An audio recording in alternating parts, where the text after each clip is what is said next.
नेपाल में स्थित पशुपतिनाथ मंदिर के हैरान कर देने वाले रहस्य। पशुपतिनाथ मंदिर को शिव के 12 ज्योतिर्लिंगों में से एक केदारनाथ मंदिर का आधा भाग माना जाता है। ये मंदिर नेपाल की राजधानी काठमांडू से 3 किलोमीटर उत्तर पश्चिम में बागमती नदी के किनारे देवपाटन गांव में स्थित है। नेपाल की पावन भूमि आध्यात्म की सुगंध से सराबोर है। ये जगह पूरी तरह से जिंदगी के आध्यात्मिक पहलुओं से जुड़ी है। नेपाल का पशुपतिनाथ मंदिर ऐसा ही एक स्थान है जिसके विषय में ये माना जाता है कि आज भी इसमें भगवान शिव विराजमान है। आमतौर पर शिव मंदिर में एक मुंह वाला शिवलिंग देखा जाता है, लेकिन पशुपतिनाथ मंदिर में विराजमान शिवलिंग एक नहीं बल्कि 3 मुंह वाला शिवलिंग है। क्या आपने कभी सोचा है कि आखिर पशुपतिनाथ मंदिर में स्थित शिवलिंग ऐसा क्यों है? यदि नहीं तो हम आपको इस शिवलिंग के अद्भुत रहस्य की पौराणिक कथा बताते हैं।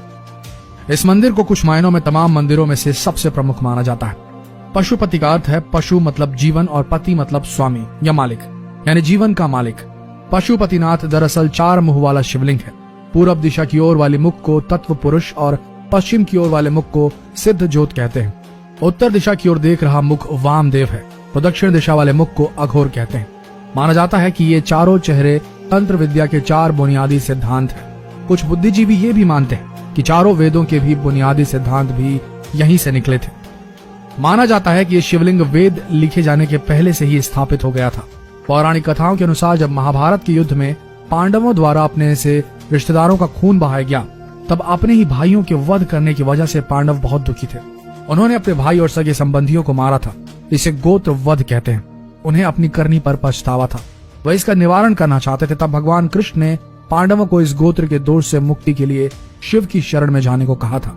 ये सुनकर पांडव शिव की खोज में निकल पड़े थे। शिव नहीं चाहते थे कि उनसे जो जघन्य अपराध हुआ है उसे उनको इतनी आसानी से मुक्ति मिल जाए, इसलिए पांडवों को अपने पास देखकर उन्होंने एक बैल का रूप धारण कर लिया था और वहां से भागने की कोशिश करने लगे थे, जिसे पांडव समझ गए और वे उनको पकड़ने की कोशिश करने लगे। इस भागादौड़ी के कारण शिव जमीन में लुप्त हो गए। फिर जब वो फिर बाहर निकले तब उनका शरीर 4 भागों में बट गया। कहते हैं कि तब से ही शिव के इस 4 मुख वाले शिवलिंग का अस्तित्व हुआ। विश्व में 2 पशुपतिनाथ मंदिर प्रसिद्ध हैं, एक नेपाल के काठमांडू का और दूसरा भारत के मंदसौर का। दोनों में ही मंदिर में मूर्तियां समान आकृति वाली हैं। नेपाल का मंदिर बागमती नदी के किनारे काठमांडू में स्थित है और इसे यूनेस्को के विश्व धरोहर में शामिल किया गया है। यह मंदिर भव्य है और यहाँ पर देश विदेश से पर्यटक आते हैं। माना जाता है कि यह लिंग वेद लिखे जाने से पहले ही स्थापित हो गया था। पशुपति काठमांडू घाटी के प्राचीन शासकों के अधिष्ठाता देवता रहे हैं। पशुपत संप्रदाय के इस मंदिर के निर्माण का कोई प्रमाणित इतिहास तो नहीं है, किंतु कुछ जगह पर यह उल्लेख मिलता है कि मंदिर का निर्माण सोमदेव राजवंश के पशु प्रेक्ष ने 3री सदी ईसा पूर्व में कराया था। 605 ईस्वी में अमशुवर्मन ने भगवान के चरण छूकर अपने को अनुग्रहित माना था। बाद में इस मंदिर का पुनः निर्माण लगभग 11वीं सदी में किया गया था। दीमक की वजह से मंदिर को बहुत नुकसान हुआ, जिसके कारण लगभग 17वीं सदी में इसका पुनर्निर्माण किया गया। बाद में मध्य युग तक मंदिर की कई नकलों का निर्माण किया गया। ऐसे मंदिरों में भक्तपुर 1480, ललितपुर 1566 और बनारस 19वीं शताब्दी के प्रारंभ में शामिल है। मूल मंदिर कई बार नष्ट हुआ। इसे वर्तमान स्वरूप नरेश भूपलेंद्र मल्ला ने 1697 में प्रदान किया। अप्रैल 2015 में आए विनाशकारी भूकंप में पशुपतिनाथ मंदिर के विश्व विरासत स्थल की कुछ बाहरी इमारतें पूरी तरह नष्ट हो गई थी, जबकि पशुपतिनाथ का मुख्य मंदिर और मंदिर के गर्भगृह को किसी भी प्रकार की हानि नहीं हुई थी। पशुपतिनाथ मंदिर में भगवान की सेवा करने के लिए 1747 से ही नेपाल के राजाओं ने भारतीय ब्राह्मणों को आमंत्रित किया था।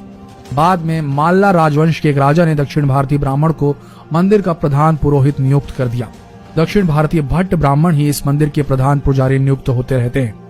वर्तमान में प्रचंड सरकार के काल में भारतीय ब्राह्मणों का एकाधिकार खत्म कर नेपाली लोगों को पूजा का प्रभाव सौंप दिया गया था।